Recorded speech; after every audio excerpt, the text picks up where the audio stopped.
El momento también es otro vector, porque posee magnitud, dirección y sentido. Para definir las fuerzas en su modo más simple, solamente tenemos que pensar en la acción de un cuerpo sobre otro cuerpo. Y se utilizan unidades que en el sistema internacional son equivalentes al Newton, y en el sistema inglés o anglosajón utilizamos las libras. También podemos hablar en estos sistemas, por ejemplo, de kilonewton, que representa 1000 libras, así que cuando hablamos de 5 kilonewton estamos hablando de 5000 libras, 10 kilonewton, 10 kilonewton, 10.000 newton, 10 libras, 5 kilonewton, 5000 newton, 20 kilonewton, 20.000 newton, y en el concepto de libras hablamos de las kilolibras o en su forma abreviada como kip, equivalente a 1000 libras. Así que cuando decimos 5 kilolibras o 5 kip, estamos hablando de 5000 libras. 10 kilolibras o 10 kip, estamos hablando de 10.000 libras. A su vez, al ser el vector una fuerza, entonces algo que lo caracteriza, aparte de su magnitud y dirección y su sentido, es su dirección. La dirección lo representa el ángulo de inclinación. Los vectores que vemos en la figura ahí, por ejemplo, nos hablan que tienen una inclinación de 30 grados.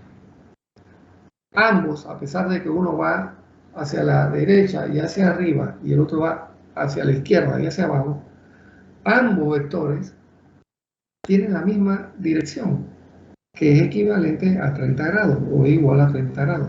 Sin embargo, ambos tienen sentido opuesto.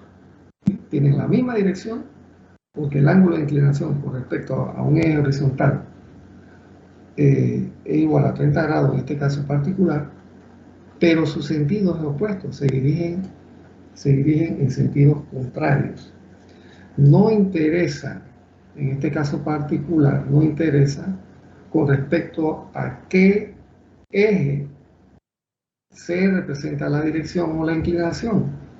En este caso se representa con respecto a un eje horizontal, pero ese eje también puede ser vertical, el eje de referencia para determinar el ángulo de inclinación, o puede ser un eje que está inclinado, pero muy bien especificado en cuanto a la orientación de ese eje. Lo que nos interesa saber es la dirección de ese vector con respecto a nuestro eje de referencia que estamos utilizando para hacer nuestros cálculos o para determinar las características de ese vector. También debemos acordarnos que yo puedo extender la línea de acción de un vector, puedo extender el vector a lo largo de su línea de acción. Por ejemplo, en estos vectores que vemos aquí, ¿no? Si nosotros vemos el vector que mencionamos aquí con el puntero, yo veo que el punto A es el punto donde está la acción del vector o el inicio de mi vector. De ahí él es el punto donde está actuando. Sin embargo, si yo extiendo la línea de acción, ¿verdad? La línea de acción que va en la misma dirección del vector, yo puedo colocar ese vector en cualquier punto y su acción es la misma. Ahí lo que hacemos referencia es al concepto del principio de transmisibilidad. Principio que dice que un vector que se mueva a lo largo de su línea de acción conserva sus características, es decir, su magnitud, su dirección y su sentido. Ese es el principio de transmisibilidad, muy importante en el tema de análisis estático o inclusive análisis dinámico. ¿Ya? Esa línea de acción puede volverse infinita. Si yo siempre coloco mi vector en cualquier punto de esa línea, se van a conservar las características del vector.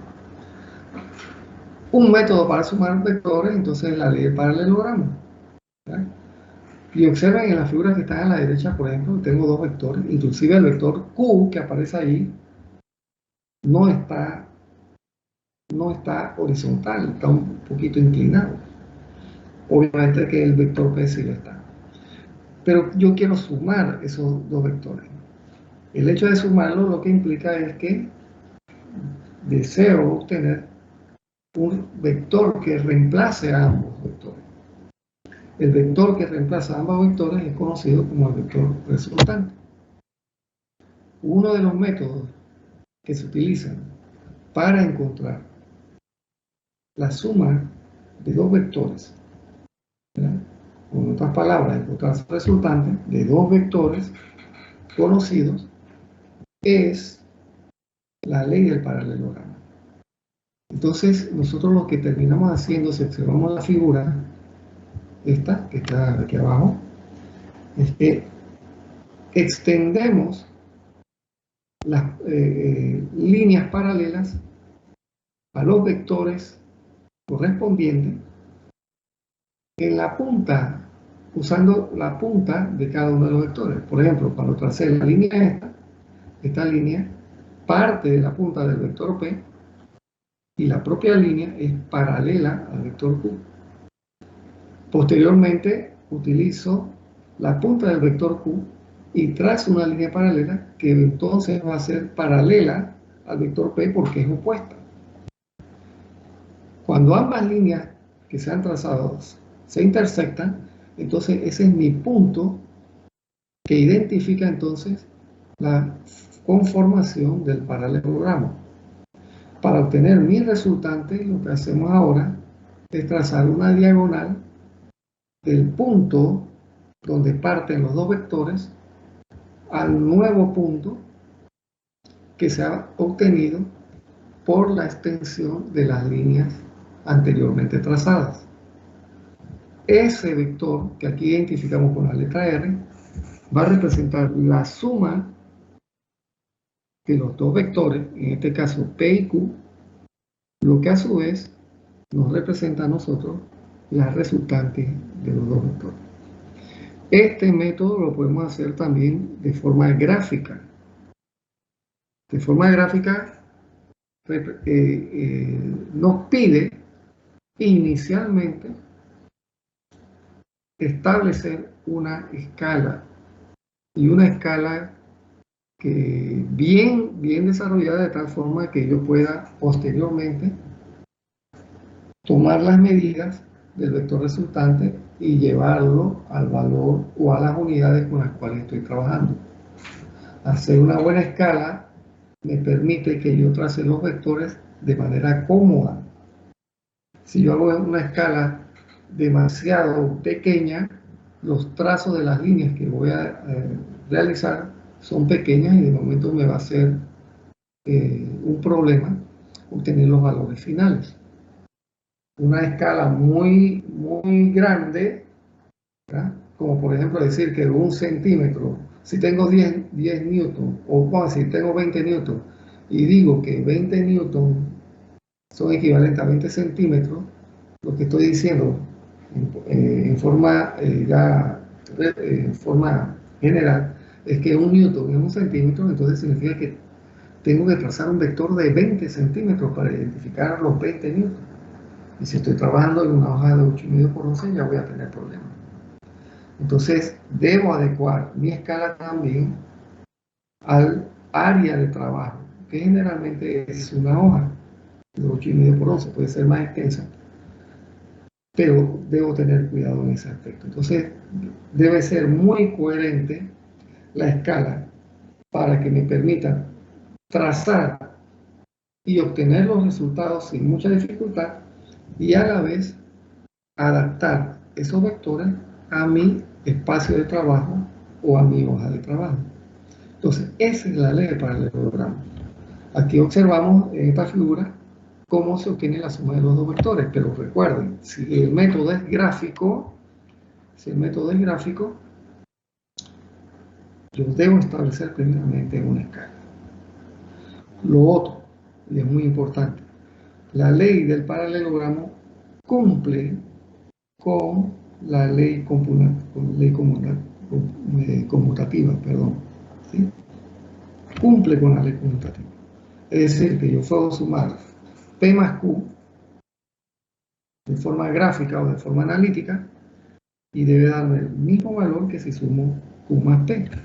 Yo digo, por ejemplo, aquí P más Q es tomar el vector Q y sumarle el vector P. y trazar entonces la línea del vector P. O puedo decir Q más P, ¿sí? Tengo el vector Q y entonces le sumo el vector P.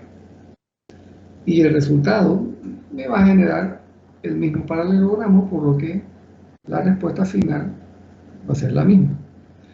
¿Y por qué es importante esto? Porque me permite ampliar el rango de opciones al momento de desarrollar mi problema, fundamentalmente cuando tengo más de 2 vectores.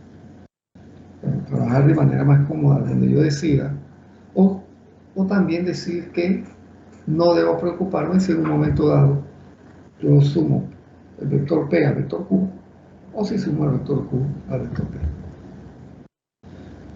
Aquí lo observamos en la figura que tenemos a la derecha, la condición que acabamos de hacer. Pero bueno, es que acá lo observamos porque yo tengo dos triángulos que se forman por la ley de paralelogramo y que son opuestos. Puedo trabajar directamente con ellos. Al ser el vector resultante P más Q, en este caso que es el vector celeste, el vector coincidente con los dos triángulos, entonces eso también me está indicando que puedo trabajar con cualquiera de los dos triángulos sin ningún temor, porque el resultado que voy a obtener es el mismo. Y eso lo vamos en las dos gráficas que vemos aquí a la derecha. Todo esto visto desde el punto de vista gráfico. Pero algo interesante también de plantear la ley conmutativa, me dice que yo puedo simplificar un poco el proceso al momento de dibujar mi paralelogramo, dibujando solamente un triángulo, pero cumpliendo con las direcciones correspondientes. Estoy hablando de que estamos aplicando la ley del paralelogramo mediante un método gráfico. Entonces, si lo estamos haciendo gráficamente, yo puedo trazar un triángulo donde al vector P le sumo al vector Q, teniendo el cuidado de establecer mi escala y darle la inclinación respectiva a cada vector. O puedo trazar el vector Q y le sumo el vector P, cuidando lo mismo, la escala con la que voy a trabajar y respetando la inclinación que se me fue dada para resolver el problema.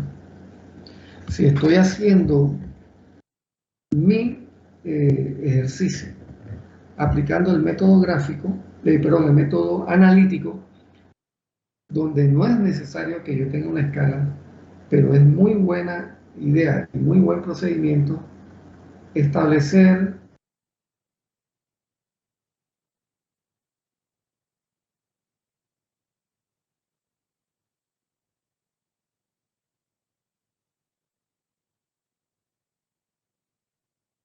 no necesito una escala, pero sí me es conveniente establecer cierto grado de proporción. ¿Y a qué me refiero?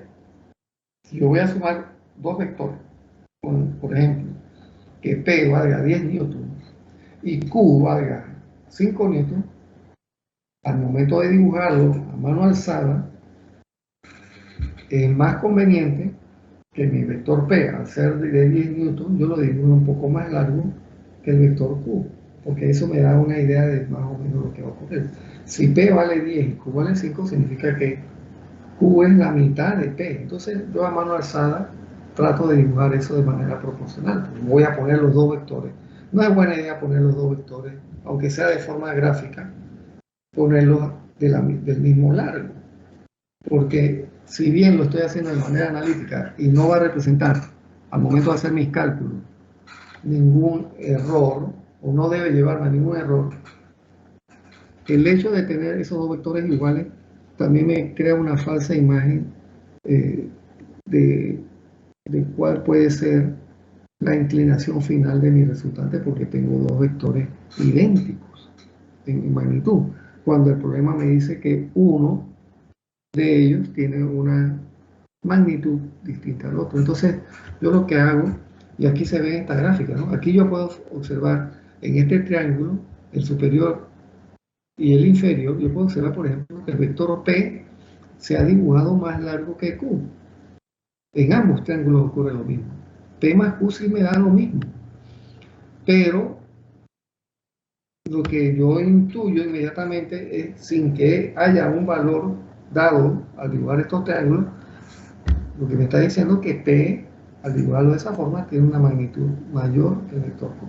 Si lo hago a escala, obviamente se va a ver reflejado inmediatamente en la escala, porque uno es 10 newton, que es lo que estoy tomando como ejemplo, P es 10 newton y Q es 5 newton. Si lo estoy dibujando a escala. Entonces ahí inmediatamente me doy cuenta que uno es la mitad del otro. Pero si lo voy a hacer, de manera analítica, solamente necesito dibujar el sistema a mano alzada, y al dibujarlo a mano alzada, entonces trato de establecer cierto grado de proporción para resolver el problema. ¿Qué ocurre?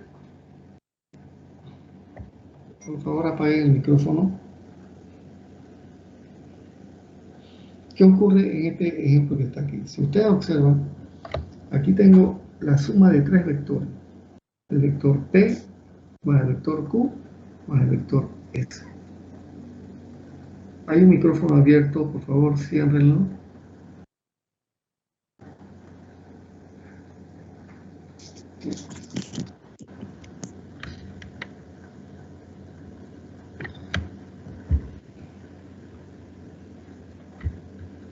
Bien, tengo tres vectores allí, P, Q y S. ¿Qué está ocurriendo en este sistema? Se observa directamente de la gráfica que estoy sumando el vector P más el vector Q. Sumo P al vector P, le sumo el vector Q. Y obtengo mi resultante, que es equivalente a P más Q. Y posteriormente vengo y le sumo al vector resultante P más Q, que he obtenido al sumar P y Q, le sumo el vector S. Y posteriormente obtengo el vector resultante final, porque este que está aquí es un resultado intermedio. Obtengo el resultado final, P más Q más S, que es el resultado de la suma entonces de los tres vectores. Si estoy haciendo esto de forma gráfica, ¿verdad? Debo establecer el mismo procedimiento. Hago mi escala y tengo el cuidado de dibujar los vectores o sumar los vectores de una manera bien ordenada con los ángulos de inclinación respectivos. Se me olvidaba decirle que ahí necesito mi calímetro o mi buena regla, las escuadras, y sería bueno contar también, o sea, es necesario contar también con un transportador, y un compás también me ayuda, ¿verdad? Para algunos cálculos exigentes. Pues bien, ahí lo trazo. Pero si yo me quedo observando la figura esta que está aquí, yo hubiera podido sumar también primero P más S. Y al resultado, al resultado de P más S, sumarle el vector Q. ¿Qué creen que hubiéramos obtenido? Hubiéramos obtenido al final el mismo vector resultante que representa la suma de los tres vectores. Lo que sí tenemos que estar claro es que si hubiera sumado al vector P el vector S, ese vector intermedio P más S no sería el mismo vector P más Q, porque los tres vectores tienen magnitudes distintas. Pero el resultado al final sí es el mismo. O si yo hubiera querido sumar primero a Q le sumo P, miren, a Q le sumo P, obtengo la resultante y le sumo el vector S. El resultado final, idéntico. Lo único es que yo obtendría triángulos distintos, pero el resultado sería el mismo. ¿Qué significa todo esto que le he hablado? Que la ley de paralelogramo también cumple con la ley asociativa, cumple con la ley conmutativa y cumple con la ley asociativa. Entonces, otro método. Si yo sumo ahora los tres vectores de manera independiente, al vector P le sumo al vector Q, y al vector Q le sumo al vector S, y al final, ¿verdad? Al final uno, el inicio de la suma que representa el vector P, donde está siendo aplicado P en el punto A, 1, una línea trazada desde ese punto hasta donde llegó mi último vector trazado, que en este caso sería S, entonces obtengo directamente mi resultante. Si lo estoy obteniendo mediante la aplicación del método gráfico, ahí inmediatamente obtengo mi resultante. Observen que en este método no he sumado al vector P, le sumo al vector Q, obtengo una resultante y después de esa resultante se lo sumo al vector S.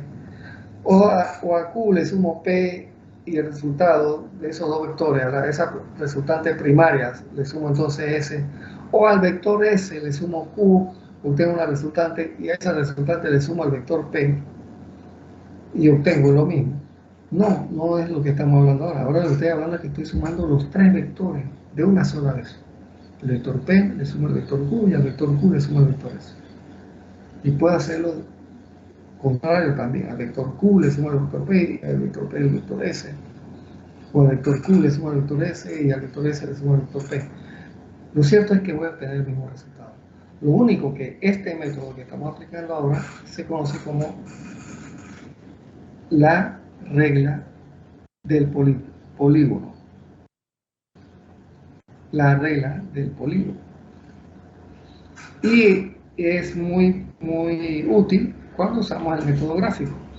O sea, en todos podemos usar el método gráfico, pero este en particular es necesario aplicarlo al método gráfico. O sea, lo aplicamos para el método gráfico. La regla del polígono. En términos analíticos, la forma de resolverlo de manera analítica sería mediante la suma de sus componentes, es decir, tendría que descomponer cada vector en sus componentes, ya sea que establezca un régimen horizontal y otro vertical, a cada uno de ellos los descompongo y al final los sumo. Eso sería el método analítico. Pero ya aquí no es conveniente aplicar la ley del polígono o la ley del triángulo. Nos llevaría mucho más tiempo. Entonces, a la vez, lo que he dibujado ahí es un polígono. Recuerden que la figura del polígono lo que identifica una figura geométrica que tiene más de 3 lados. En este caso observamos que tiene 4 lados, ¿verdad? Y a la vez es la regla del polígono, pero nos dice la regla del polígono que cumple con la ley asociativa. ¿Sí? Cumple con la ley asociativa. Aquí tenemos entonces ese concepto de ley asociativa, donde yo al vector P le voy a sumar la resultante de Q más S. Yo tengo entonces el vector, este que observamos aquí, P más Q más S. Acá es lo que aplicamos con la regla del polígono. Pero qué curioso, observense que en la forma que tenemos en la parte superior, a P le sumé Q y a Q le sumé S. Y en la parte inferior que tengo, que a S le sumé Q y a Q le sumé P. Se forman dos polígonos aquí, invertidos, que en otras palabras era como si hubiéramos tomado estos vectores y le hubiera colocado su vector paralelo a partir del punto a todos ellos. Entonces obtengo dos polígonos iguales, pero invertidos. Interesante esta parte.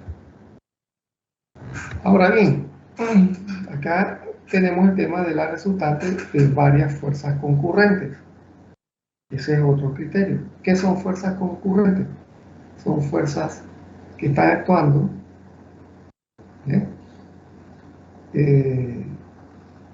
en un mismo punto, o sea, llegan o salen del mismo punto. Aquí en este caso, los vectores P, Q y S son concurrentes porque salen del punto A. Entonces, lo que queremos aquí es reemplazar la acción de tres fuerzas.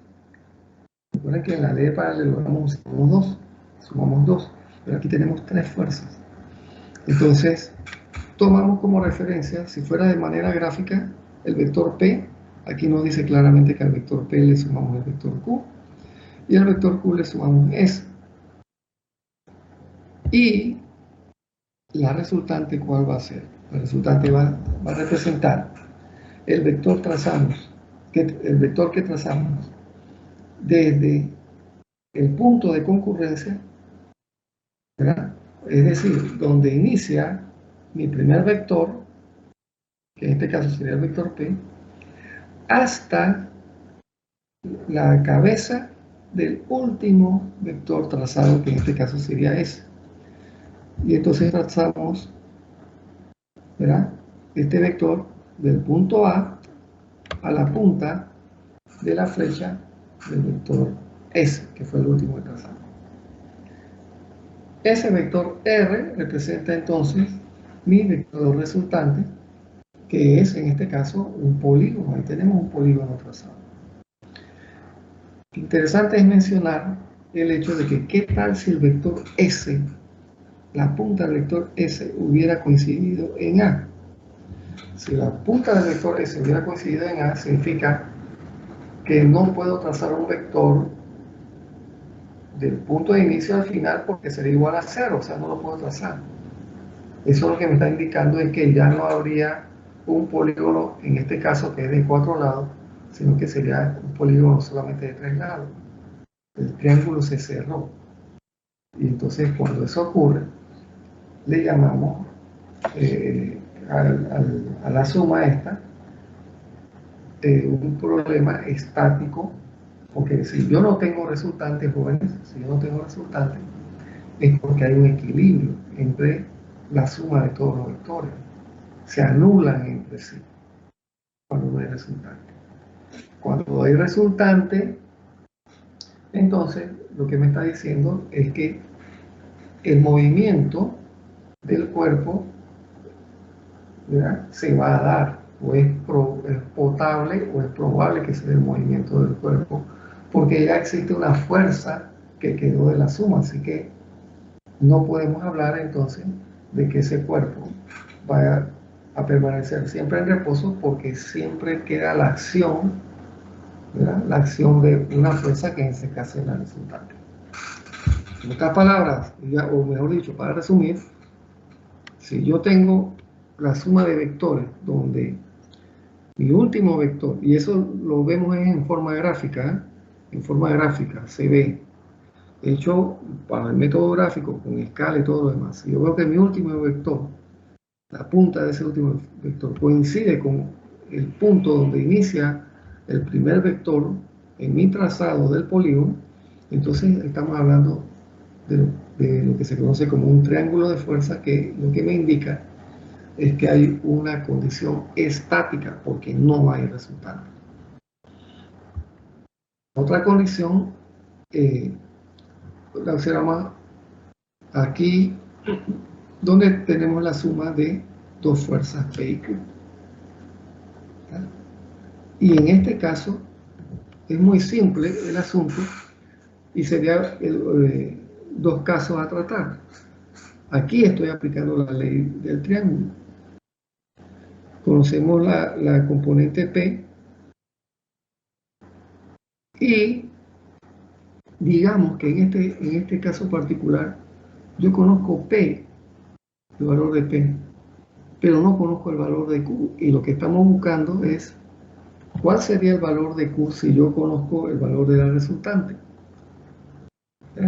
Entonces, si yo les indico en un problema que F representa mi resultante y yo conozco una de las dos fuerzas que es P, lo único que tengo que hacer, si lo estoy manejando de manera gráfica, es sumarle a P un vector con su respectiva dirección, aunque la dirección es algo que tengo que averiguar, pero sí con su sentido, ¿verdad? Porque imaginémonos que yo al vector P le hubiera trazado el vector Q, pero el vector Q lo trazo en dirección contraria, es decir, hacia arriba. Entonces no va a coincidir con la dirección de F. La única forma que coincida con la dirección de F es que Q yo lo trace a partir de la punta del vector P y lo mueva hacia la derecha y hacia abajo, y entonces coincide con el vector F. O sea, yo debo tener mucho cuidado con el sentido del vector. El otro caso sería, Joel, que yo conozco a ambos vectores, el vector P y el vector Q, y lo que tengo que encontrar es su resultante.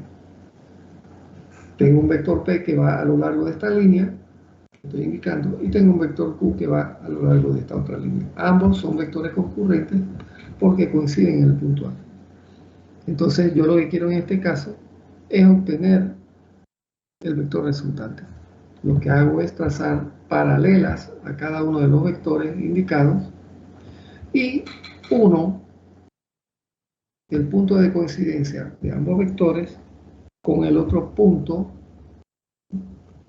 que coincide con las líneas paralelas que fueron trazadas desde la punta del vector y que son paralelas a los lados de dicho vector. Entonces, uno, mediante una línea, que en este caso representa el vector F, lo uno, y si estoy aplicando el método gráfico, bueno, mido esa distancia si estoy trabajando en centímetros, si estoy trabajando en pulgadas, la mido y la transformo. ¿Y cómo la transformo? Bueno, si yo digo que un centímetro es igual a 5 newton, por ejemplo, y yo vine y medí esta distancia y me dio, ¿qué les puedo decir? Me dio 7 centímetros.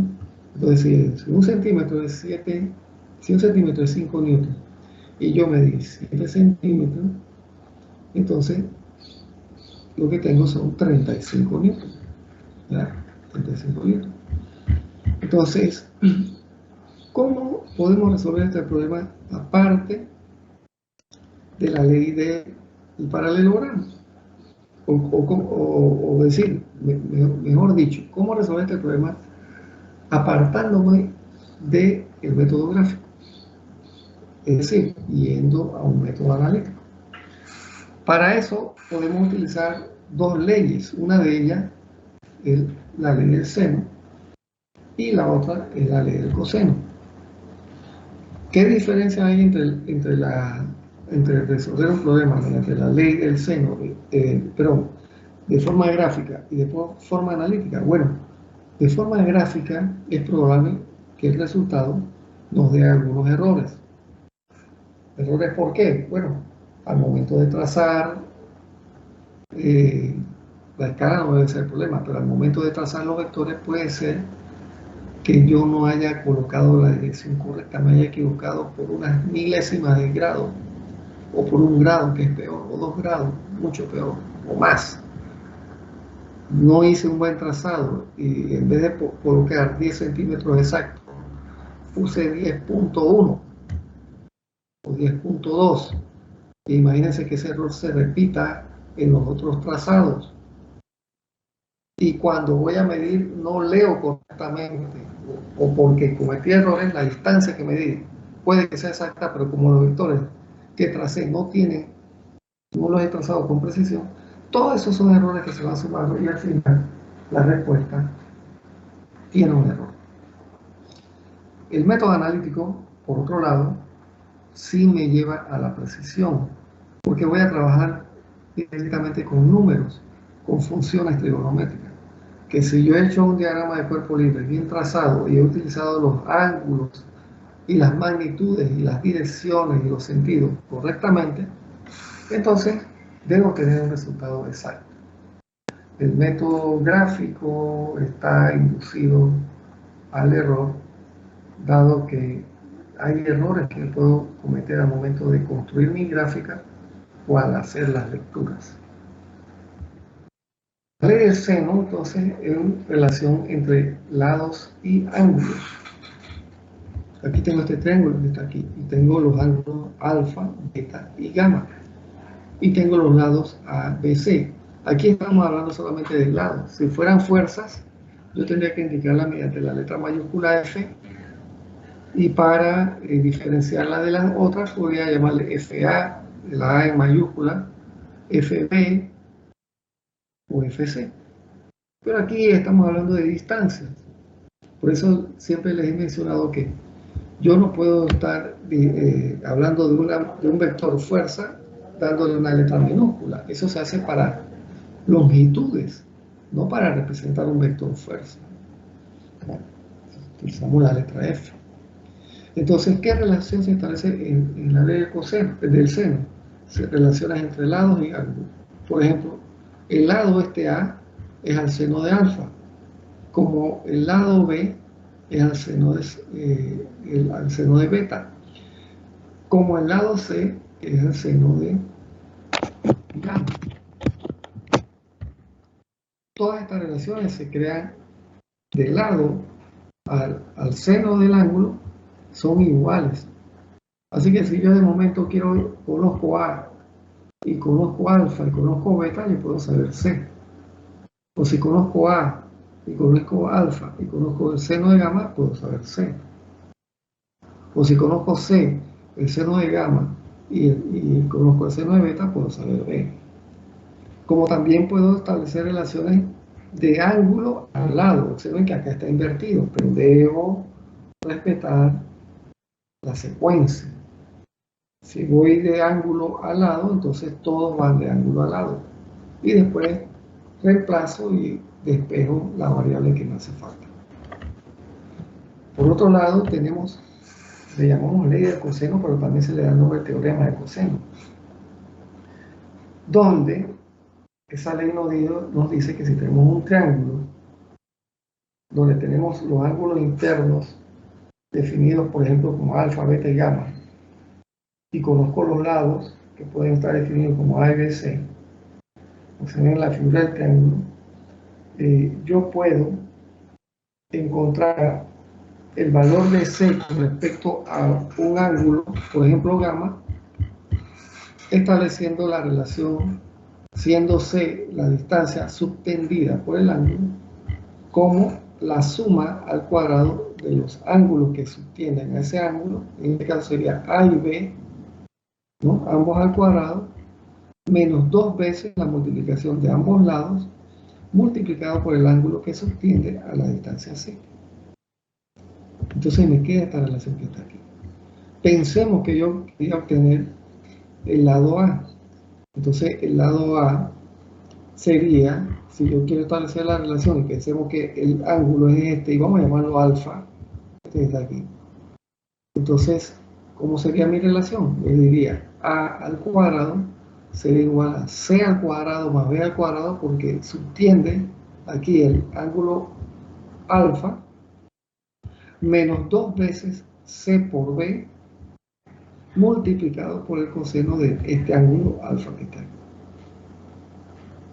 Eso me lleva a obtener una relación final de la distancia C. De hecho, si yo conozco esa distancia que está subtendida por el ángulo que estoy analizando, por ejemplo, como está la expresión que está aquí, conozco la distancia C y conozco la distancia B y no conozco la distancia A, entonces yo despejo, porque si conozco la distancia C y conozco la distancia B y quiero encontrar la A, entonces yo reemplazo todos los demás valores, despejo la ecuación y obtengo el valor de A.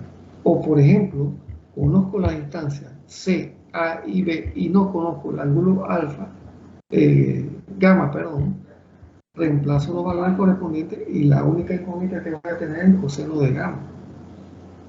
Entonces despejo y aplico la función trigonométrica del coseno inverso de gamma y obtengo el valor de ese ángulo. Es muy sencillo. Acá tenemos lo que les acabo de expresar. Por ejemplo, si es función de algo que quiero obtener el lado A está subtendido por el ángulo alfa. Así que mis relaciones serían B al cuadrado más C al cuadrado menos 2 veces B por C por el coseno de alfa. Por otro lado, si quiero encontrar el lado B está subtendido ¿por quién? Por el ángulo. O sea, ¿quién es el ángulo opuesto? Yo le llamo subtendido, ¿no? Pero es el lado opuesto el ángulo opuesto al lado y viceversa. Entonces en este caso sería b al cuadrado e igual a al cuadrado más c al cuadrado menos 2 veces a por c por coseno de beta. Por otro lado, si lo que tengo es c, el ángulo opuesto es gamma, así que sería c al cuadrado igual a al cuadrado más b al cuadrado menos 2 veces, aquí hay un error, ¿ven? Para ver, aquí yo tengo, no, está bien, a por b, sí está bien, sé que había cometido un error, 2 veces a por b por el coseno de gamma. Aplico la relación que más me conviene dependiendo de cuáles son los valores que se han dado. Entonces aquí tenemos un problema de ejemplo. Rápidamente, observen que el vector P vale 40 newtons y el vector Q vale 60 newtons. Tengo que el vector P hace 20 grados, está inclinado 20 grados con respecto a la horizontal, y el vector Q está inclinado 25 grados con respecto al vector P, pero 45 grados con respecto al eje horizontal. Entonces yo quiero encontrar la solución a este problema. Aplico la ley del paralelogramo, o lo que me es más fácil, aplico la regla del triángulo. Obsérvense que en la regla del triángulo yo he hecho la suma del vector Q al vector P. Como puedo aplicar también la ley conmutativa, yo puedo haber sumado al vector Q, le sumo al vector P, lo que hubiera tenido es el triángulo superior. Por otro lado, no conozco la inclinación del ángulo alfa. Recuerden que un vector queda definido por su magnitud, dirección y sentido. Así que si voy a calcular el resultante, es importante que defina la inclinación de ese vector. Por eso aquí yo lo defino como el vector alfa. Pero yo sé del problema cuál es la inclinación del vector P. Y a su vez, también sé que tengo el vector P y con respecto a una horizontal, ¿verdad? El vector Q está inclinado 45 grados, o lo que es lo mismo, con respecto al vector P, está inclinado 25 grados.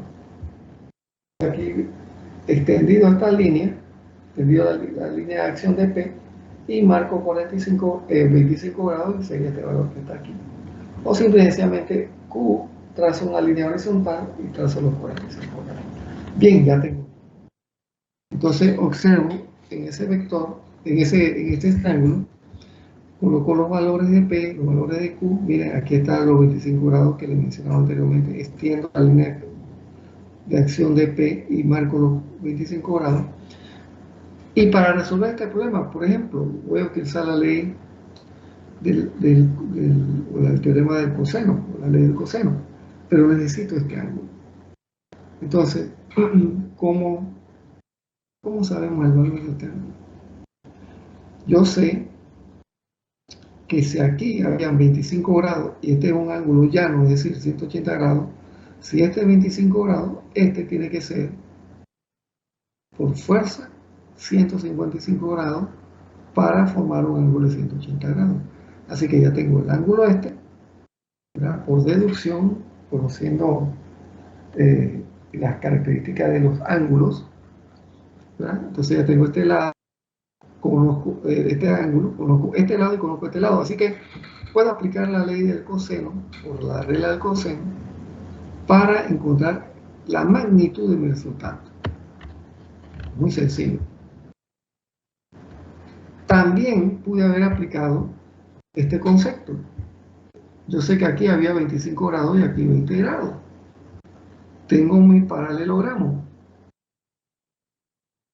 Otra característica del paralelogramo, aparte de que la suma de los ángulos internos es igual a 360 grados porque son dos triángulos que lo componen, los ángulos opuestos son iguales. Entonces, si este es 25 grados, este es 25 grados. Así que este ángulo gamma que está aquí es igual a este ángulo gamma que está acá. Entonces, si este es 25 y este es 25, eso hace 50. A 360 grados le resto entonces 50 grados. Y a su vez, yo sé que si a 360 le resto 50 grados, me queda 210. Y Y esos 210 grados tengo que dividirlo entre 2 porque estos dos son iguales.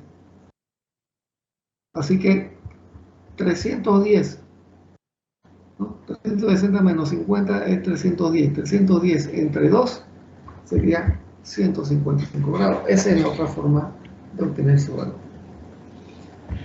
Entonces aplicamos, como les dije anteriormente, el teorema del coseno o la ley del coseno y obtengo la magnitud de mi resultante. Aquí está, 97.23 minutos. Pero yo tengo que definir la inclinación de mi resultante, porque si no, el problema está vacío. Le hace falta una de las características de los vectores para definir a ese vector, en este caso vector fuerza, magnitud, dirección, sentido. Me falta la dirección. Entonces necesito un ángulo. Pero ¿qué ocurre? El ángulo que yo necesito va desde mi horizontal, también pudiera ser trazado o caracterizado por una línea vertical, pero generalmente lo hacemos en base a una línea horizontal.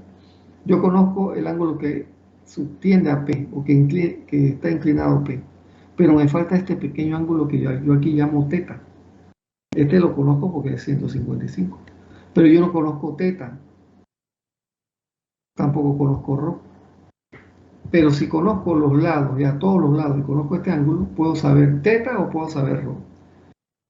Puedo saber teta directamente, que sumado al ángulo de 20 grados que define la inclinación de P, me da inmediatamente la inclinación del vector resultante con respecto a la horizontal. Pero si encuentro alfa, yo sé que conocería alfa, conozco este de 155 grados, la suma de ambos se lo resto a 180 grados y me da teta. O sea, tengo varias opciones para encontrar. Yo voy a aplicarla aquí, usted puede hacerlo diferente, apliqué la ley del seno para obtener el ángulo teta. Bueno, entonces digo que el seno de teta es a 60 newton. Recordemos que el vector este, Q, vale 60 newton. Entonces el ángulo teta, el seno de teta es a 60 newton, como el seno de 155 es igual al valor de la resultante que encontré anteriormente.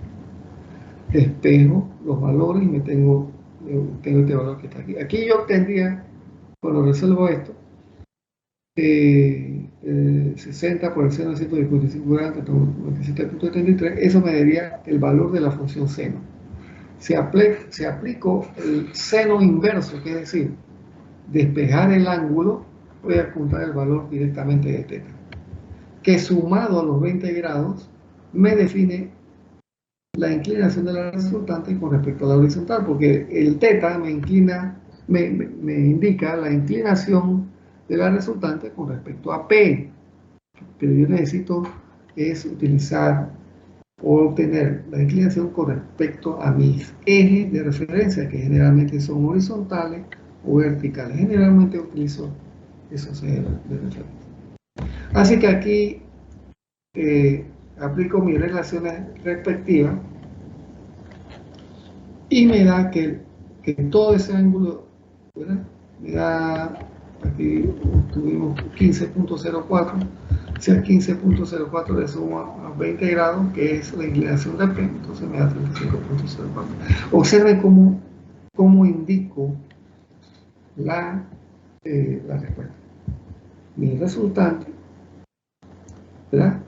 Aquí indico mi magnitud, mi dirección y dónde está mi sentido. El sentido lo determino dibujando esta flechita así inclinada, no, eso no está a escala ni nada, inclinada con respecto a la horizontal, pero la inclinación me indica obviamente la dirección y la punta de la flecha me indica el sentido. Aquí lo que me está diciendo en mi problema es que ese sentido coincide con mi primer cuadrante, ¿verdad? Donde mi X es positiva y mi Y es negativa. Entonces ahí está mi valor 35.04. Siempre es importante indicarlo así. La otra forma en que se indica es de forma vectorial, donde yo lo que hubiera tenido que hacer es multiplicar este valor por el coseno de 35.04 que me da positivo. Ese es mi componente en X, así que hubiera dado un valor en Y. Y le sumo, porque va a ser positivo también, más 97.73 por el seno de 35.04 me da una magnitud que es la dirección J, que es mi vector unitario, en la dirección Y, vertical. Entonces ahí queda definido mi resultante en forma vectorial, indicando las componentes en la dirección Y y en la dirección J. Bien, esta es otra consideración para análisis. Tengo aquí, mira, para análisis, donde me dicen otra forma en que pude haber resuelto esto, básicamente. Aquí lo que me dicen es, por ejemplo, que si yo hubiera trazado esta extensión del vector P, ¿verdad?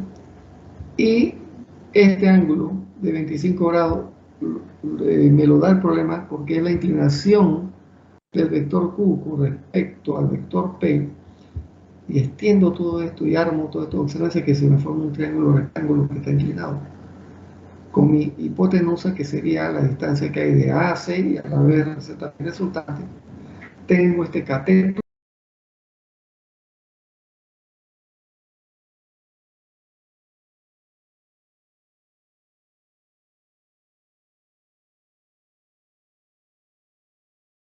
de aquí hasta acá. Entonces, si el vector Q de 60 newton lo puedo descomponer en este cateto, que sería igual a 60 newton por el seno de 25 grados, me da 25.36. Y este otro que está aquí, ¿ya? Este cateto aquí, medio cateto, porque es una parte solamente del cateto que va de A a D, sería 60 newton por el coseno de 25 grados, me daría la distancia que hay de aquí hasta aquí. Eso es igual a 54.38. Y la distancia de A a B vale 40. Entonces significa que todo este cateto de AD vale 40 más 54.38, que es igual a 94.38. Y este otro cateto que está acá vale 25.36. Si aplico el teorema de Pitágoras, ¿no? Esta distancia AD al cuadrado más esta distancia que es AC al cuadrado me da mi resultado, que es lo que hemos hecho aquí. ¿No? Ese es otro método. O sea, en estos casos, jóvenes, de resolución de estos problemas, ustedes tienen muchos recursos para resolverlo. Solamente es cuestión de imaginación. Es un asunto de iniciativa, de qué les es más cómodo para resolver los problemas, pero todos son conceptos, algunos que hemos dado nuevos, pero la base usted la conoce, no es nuevo para usted, son conceptos que usted ya conoce. Y aquí tenemos entonces el otro problema que también analizamos en mecánica básica, pero me gustaría que ustedes lo estudiaran. ¿Sí? Ustedes lo estudiaran. Es un problema donde yo voy a encontrar el resultante y ya el problema me dice que el resultante es ser horizontal y tener un valor de 500, y lo que tengo que encontrar en uno de ellos es conocido, es el ángulo de 45 grados que está ahí alfa, y me piden encontrar entonces las otras dos fuerzas que están actuando, que están identificadas ahí como T1, que es la fuerza que va a lo largo de la distancia de B a A, son dos fuerzas concurrentes, y la magnitud de la fuerza T2. Se utiliza el término T mayúscula para hablar de tensión. Obviamente esos cables que están alando la barcaza, que están en tensión. Utilizo uno de los dos triángulos, aplicando la ley del triángulo, y aplicamos la ley del seno, y asunto resuelto, para que lo revisen. Ahora bien, ¿tienen alguna pregunta aquí, jóvenes? ¿Alguna pregunta?